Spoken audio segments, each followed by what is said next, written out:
আসছে ইতিহাসের ভয়ঙ্কর এল নিনো, রেকর্ড তাপমাত্রার সংখ্যা, গরমে বিপদে পড়বে কোটি মানুষ।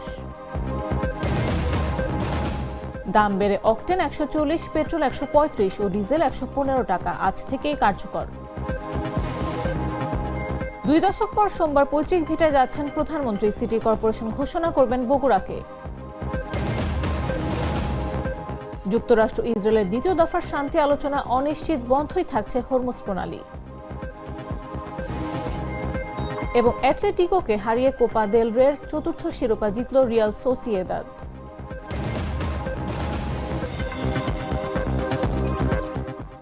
বেলা 11টা নিউজে সবাইকে আমন্ত্রণ। সাথে আছে আমি নাফিস আব্দুল্লাহ।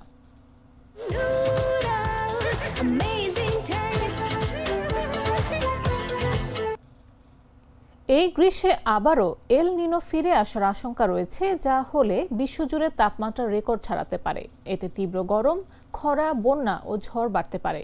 বিশেষজ্ঞরা বলছেন, সুপার এল নিনো হলে তাপমাত্রা আরও বেশি বাড়বে এবং স্বাস্থ্য ঝুঁকি যেমন হিটস্ট্রোক, পানি শূন্যতা ও বিভিন্ন রোগ বাড়তে পারে। তাই এখন থেকে সতর্কতা ও প্রস্তুতি জরুরি বলে মত বিশেষজ্ঞদের। বিস্তারিত জাগো ডেস্ক রিপোর্টে।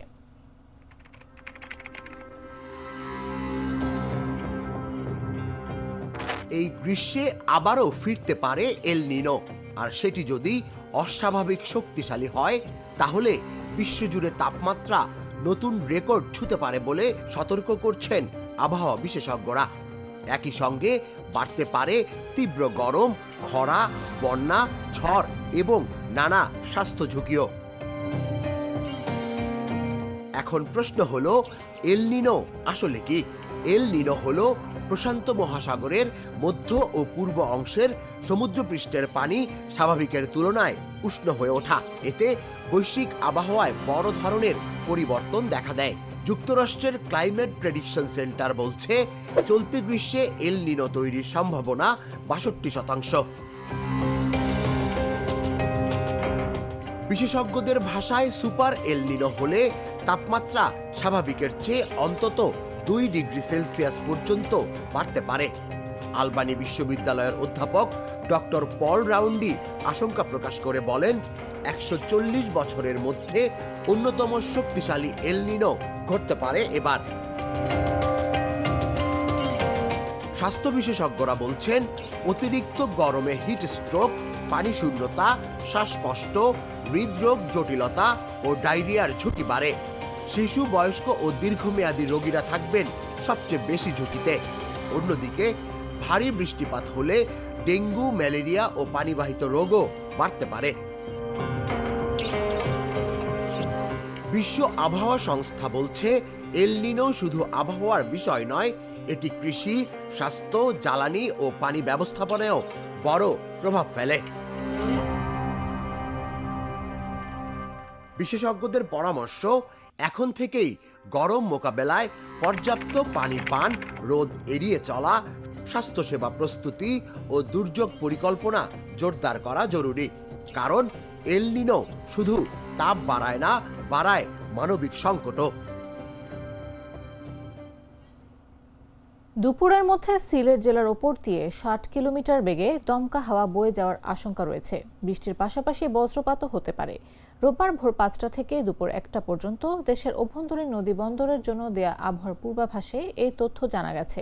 আবহাওয়া অধিদপ্তরের আবহাওয়াবিদ মোহাম্মদ তরিফুল নেওয়াজ কবিরের সই করা এক সতর্কবার্তায় বলা হয়েছে, দুপুরের মধ্যে সিলেট জেলার ওপর দিয়ে দমকা হাওয়া বয়ে যাওয়ার আশঙ্কা রয়েছে।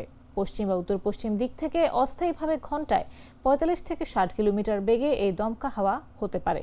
পাশাপাশি বৃষ্টি হতে পারে। পাশাপাশি বজ্রপাতের শঙ্কা রয়েছে। এমন পরিস্থিতিতে সিলেটের নদী বন্দরগুলোকে 1 নম্বর সতর্ক সংকেত দেখিয়ে যেতে বলেছে আবহাওয়া অফিস। আবহাওয়া অফিসের আরেক বার্তায় বলা হয়েছে, রংপুর, ময়মনসিংহ ও সিলেট বিভাগের দিনের তাপমাত্রা 1 থেকে 3 ডিগ্রি সেলসিয়াস কমতে পারে এবং দেশে অন্যত্র তা প্রায় অপরিবর্তিত থাকতে পারে। রংপুর, ময়মনসিংহ, সিলেট বিভাগের রাতের তাপমাত্রা সামান্য কমতে পারে এবং দেশের অন্যত্র তা প্রায় অপরিবর্তিত থাকতে পারে।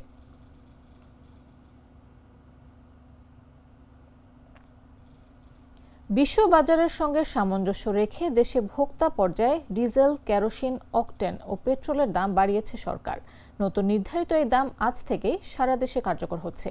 শনিবার বিদ্যুৎ, জ্বালানি ও খনিজ সম্পদ মন্ত্রণালয় থেকে পাঠানো এক সংবাদ বিজ্ঞপ্তিতে এই মূল্য সমনের কথা জানানো হয়। এতে বলা হয়, ডিজেলের বিক্রয় মূল্য প্রতি লিটার ১০০ টাকা থেকে ১৫ টাকা বাড়িয়ে ১১৫ টাকা ও অকটেন ১২০ টাকা থেকে ২০ টাকা বাড়িয়ে ১৪০ টাকা পুনর্নির্ধারণ করা হয়েছে। এছাড়া পেট্রোলের দাম ১১৬ টাকা থেকে ১৯ টাকা বাড়িয়ে ১৩৫ টাকা এবং কেরোসিনের দাম ১১২ টাকা থেকে ১৮ টাকা বাড়িয়ে ১৩০ টাকা পুনর্নির্ধারণ বা সমন্বয় করা হয়েছে। বিদ্যুৎ, জ্বালানি ও খনিজ সম্পদ মন্ত্রণালয় জানিয়েছে, নতুন এই দাম কার্যকর হওয়ার ফলে রোববার থেকে দেশের সব ফিলিং স্টেশন ও পরিবেশক পর্যায়ে এই নির্ধারিত মূল্যে জ্বালানি তেল বিক্রি করতে হবে। এদিকে দেশের বাজারে জ্বালানি তেলের দাম বাড়ানোয় সরকারকে সাধুবাদ জানিয়েছে বাংলাদেশ পেট্রোল পাম্প মালিক সমিতি।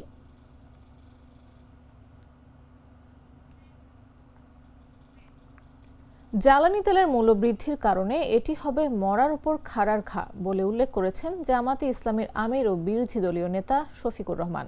শনিবার রাতে জ্বালানি তেলের মূল্য বৃদ্ধির পর নিজের ভেরিফাইড ফেসবুক পেজে এই মন্তব্য করেন তিনি। ফেসবুক পেজে তিনি লেখেন, বিশ্ববাজারে যখন জ্বালানি তেলের দাম কমে আসছে, তখন বাংলাদেশে দর সমনের মাধ্যমে জ্বালানি তেলের দাম বাড়ানোর ঘোষণা দেওয়া হয়েছে। এটি খুবই দুঃখজনক। তিনি আরও লেখেন, জনজীবনে এমনিতেই মানুষ জীবনযাত্রার ব্যয় নির্বাহে হাঁসফাঁস করছে। জ্বালানি তেলের মূল্য বৃদ্ধির কারণে এটি হবে মরার উপর খাড়ার ঘা।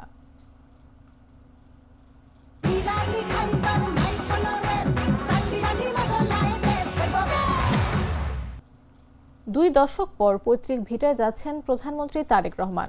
সরকার প্রধান হওয়ার পর আগামীকাল সোমবার নিজ জেলা বগুড়া সফরে যাচ্ছেন তিনি। সফরকালে বগুড়াকে দেশের ১৩তম সিটি কর্পোরেশন হিসেবে ঘোষণা করবেন। এছাড়াও আরও বেশ কিছু রাষ্ট্রীয় কর্মসূচি থাকবে। এর আগে ২০০৬ সালে মা খালেদা জিয়া প্রধানমন্ত্রী থাকাকালীন পৈতৃক ভিটা বগুড়া গাবতলী উপজেলার বাগবাড়ি গিয়েছিলেন তারেক রহমান। সেই পৈতৃক ভিটায় ২০ বছর পর ফিরছেন প্রধানমন্ত্রী হয়ে। সোমবার ঢাকা থেকে বগুড়ায় পৌঁছানোর পর প্রধানমন্ত্রী তারেক রহমান শুরুতেই ১৫০ বছর বয়সী বগুড়া পৌরসভাকে সিটি কর্পোরেশন হিসেবে ঘোষণা করবেন। একদিনের সফরের শেষ দিকে শহরের আলফাতুন্নেসা খেলার মাঠে আয়োজিত জনসভায় অংশ নেবেন তিনি। এছাড়াও বগুড়া আদালত প্রাঙ্গণ থেকে দেশের ১৫টি জেলায় একযোগে ই-বেল বন্ড কার্যক্রমের আনুষ্ঠানিক উদ্বোধন করবেন প্রধানমন্ত্রী। এছাড়াও বাগবাড়িতে আয়োজিত ফ্যামিলি কার্ড বিতরণ অনুষ্ঠানেও যোগ দেবেন তিনি। প্রধানমন্ত্রী আসার খবরে গাবতলীর মানুষের মন জুড়ে যেন ঈদের খুশি।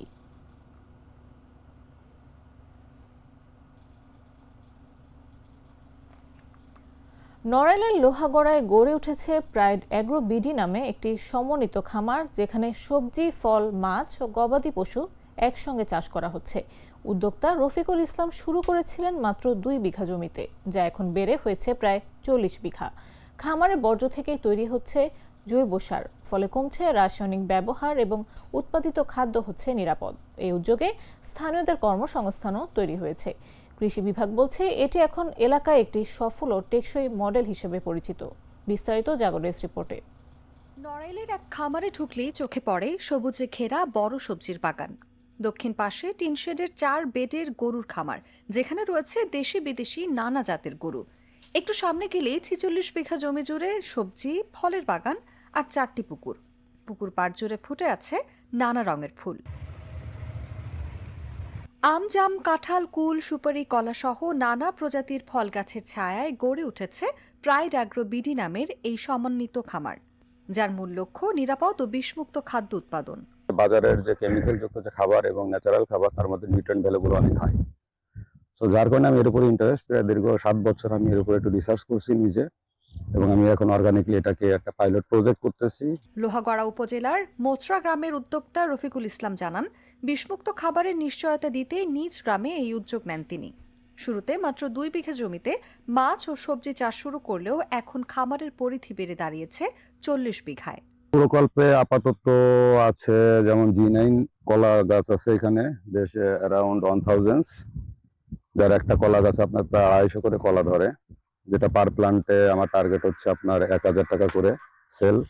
সো ১০০০-এ এটা অ্যারাউন্ড ১০ লাখ টাকা সেল হবে ইয়ারলি। খামারের বর্জ্য দিয়ে তৈরি হচ্ছে কম্পোস্ট, ভার্মি কম্পোস্ট ও বায়ো ফার্টিলাইজার।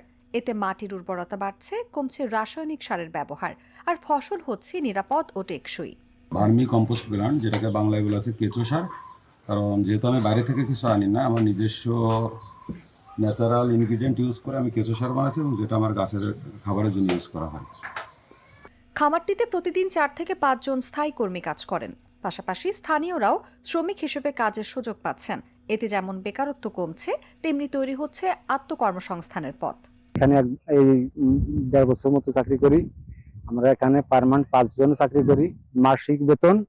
আর এমনি ছোট কিষাণ অন্য দেখা গেল দিন মজুরিরা আছে 7-8 জন। মোট এভারেজ মিলে আমরা 18-20 জন লোক ডেলি কাজ করি এখানে। কৃষি বিভাগ বলছে এই ফার্ম এলাকায় ইতোমধ্যে ব্যাপক সাড়া ফেলেছে। সফল কৃষি উদ্যোক্তা হিসেবে প্রতিষ্ঠিত হয়েছে। তার পাশাপাশি আশেপাশে যে সমস্ত কৃষক ভাইয়েরা আছেন, তারা তাকে দেখে উদ্বুদ্ধ হয়ে তারাও এই অনুসরণ করে, তার পদ্ধতি অনুসরণ করে কৃষি উদ্যোক্তা হওয়ার চেষ্টা করতেছেন, এবং অনেকেই তার পদ্ধতি অনুসরণ করেছেন এবং কৃষি উদ্যোক্তা হিসেবে প্রতিষ্ঠিত হয়েছে। সমন্বিত এই খামার এখন নিরাপদ খাদ্য উৎপাদনের সফল ও টেকসই মডেল। একদিকে স্বাবলম্বী হচ্ছেন উদ্যোক্তা, অন্যদিকে বাড়ছে স্থানীয় কর্মসংস্থান। নিউজ ডেস্ক, জাগো নিউজ। বাছাইকৃত লাল সরিষার দানা থেকে তৈরি হয় প্রাণ সরিষার তেল, আসল ঝাঁঝে আসল স্বাদে। জানাবো আন্তর্জাতিক সংবাদ।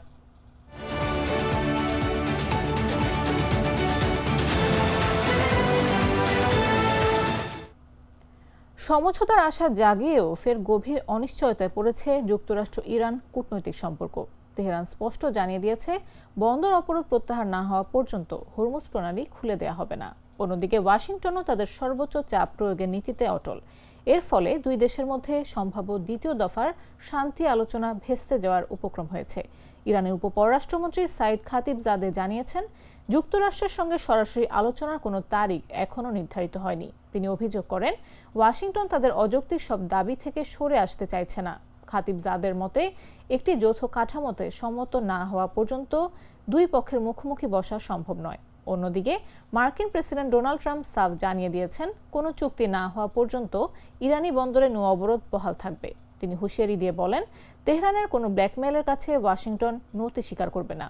পাকিস্তানের মধ্যস্থতায় ইসলামাবাদে যুক্তরাষ্ট্র ইরান প্রথম দফার আলোচনার পর দ্বিতীয় দফা বৈঠকটি নিয়ে ব্যাপক প্রত্যাশা তৈরি হয়েছিল, কিন্তু বর্তমান অচলাবস্থায় সেই বৈঠক হবে কিনা তা নিয়ে ধোঁয়াশা কাটছে না।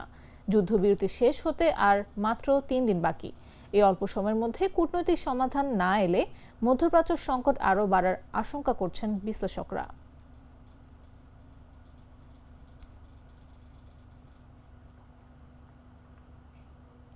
হরমুজ প্রণালীতে ভারতীয় পতাকাবাহী দুটি বাণিজ্যিক জাহাজের ওপর ইরানের গানবোট থেকে গুলিবর্ষণের অভিযোগ উঠেছে।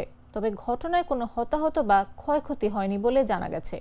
ঘটনার পর জাহাজ দুটি নিরাপত্তাজনিত কারণে রুট পরিবর্তন করতে বাধ্য হয়। এই ঘটনাকে কেন্দ্র করে ভারত উদ্বেগ প্রকাশ করেছে এবং ইরানের রাষ্ট্রদূতকে তলব করেছে। বিস্তারিত জাগরিস রিপোর্টে।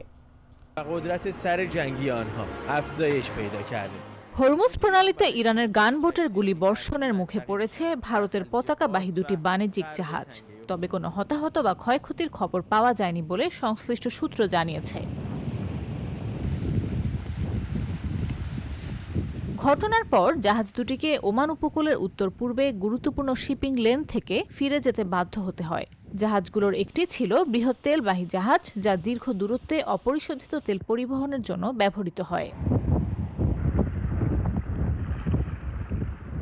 এই ঘটনার পর ভারতের পররাষ্ট্র মন্ত্রণালয় ইরানের রাষ্ট্রদূতকে তলব করে কড়া উদ্বেগ জানিয়েছে। ভারত জাহাজ চলাচল ও নাবিকদের নিরাপত্তার বিষয়টিকে অত্যন্ত গুরুত্ব দেয় বলে জানানো হয়েছে। ভারতের পররাষ্ট্র সচিব ইরানকে দ্রুত পরিস্থিতি স্বাভাবিক করে ভারতগামী জাহাজ চলাচল নিশ্চিত করার আহ্বান জানিয়েছেন। জবাবে ইরানের রাষ্ট্রদূত বিষয়টি সংশ্লিষ্ট কর্তৃপক্ষকে জানানোর আশ্বাস দিয়েছেন।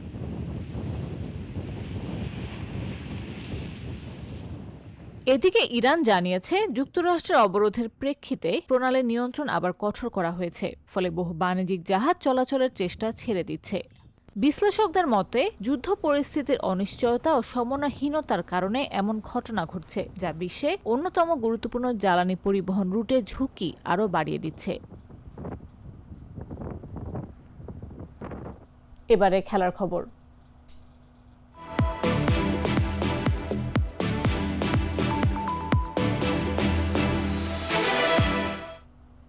টাইব্রেকারে অ্যাটলেটিকো মাদ্রিদকে 4-3 ব্যবধানে হারিয়ে চতুর্থবারের মতো কোপা দেল রের শিরোপা জিতেছে রিয়াল সোসিয়াদেদ। রিয়াল সোসিয়াদেদের শুরুটা ছিল স্বপ্নের মতো। কোপা দেল রে ফাইনাল ম্যাচের ইতিহাসে দ্রুততম গোল করে এগিয়ে যায় তারা। অ্যান্ডার বারিয়েনেসিয়ার হেড চলে যায় প্রতিপক্ষ গোলকিপারের নাগালের বাইরে, তবে দ্রুতই ম্যাচে ফেরে অ্যাটলেটিকো।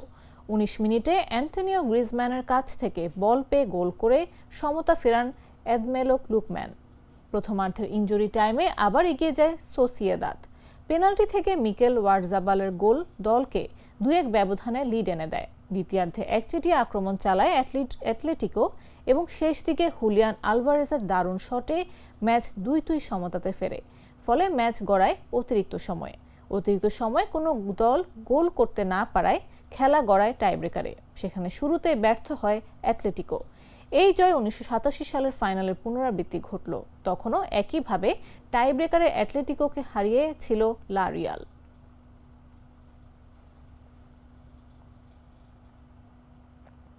বিশ্বকাপের মহোৎসব শুরু হতে হাতের সময় আছে মাত্র 2 মাসেরও সময় কম। ঠিক এই মুহূর্তে প্রধান কোচ হার্ভে রেনার্ডকে বরখাস্ত করেছে সৌদি আরব। সে সঙ্গে বড় এক জুয়া খেলল সৌদি আরব। আর্জেন্টিনার বিপক্ষে ঐতিহাসিক জয় নায়ককে ছাড়াই এখন 2026 বিশ্বকাপের মঞ্চে নামতে হবে গ্রিন ফ্যালকনদের। শুক্রবার ফুটবল বিশ্বে চমক জাগিয়ে খবর আসে, প্রধান কোচ হার্ভে রেনার্ডকে ছাঁটাই করেছে সৌদি আরব। ফরাসি সংবাদ মাধ্যম আরএমসি স্পোর্ট প্রথমে খবরটি প্রকাশ করে এবং পরবর্তীতে রেনার্ড নিজে বার্তা সংস্থা এএফপির কাছে বিষয়টি নিশ্চিত করেছেন। 57 বছর বয়সী এই ফরাসি ট্যাকটিশিয়ান 2024 সালে দ্বিতীয় মেয়াদে সৌদি আরবের দায়িত্ব নিয়েছিলেন। এর আগে 2022 কাতার বিশ্বকাপে তার অধীনেই সৌদি আরব ইতিহাস গড়েছিল।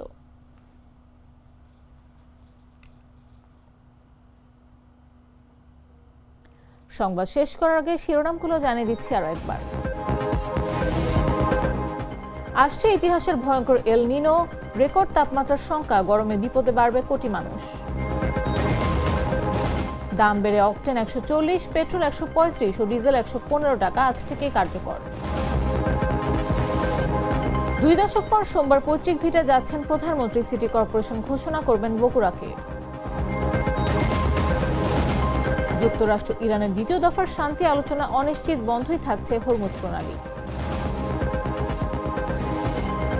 এবং অ্যাটলেটিকোকে হারিয়ে কোপা দেল রের চতুর্থ শিরোপা জিতল রিয়াল সোসিয়েদাদ।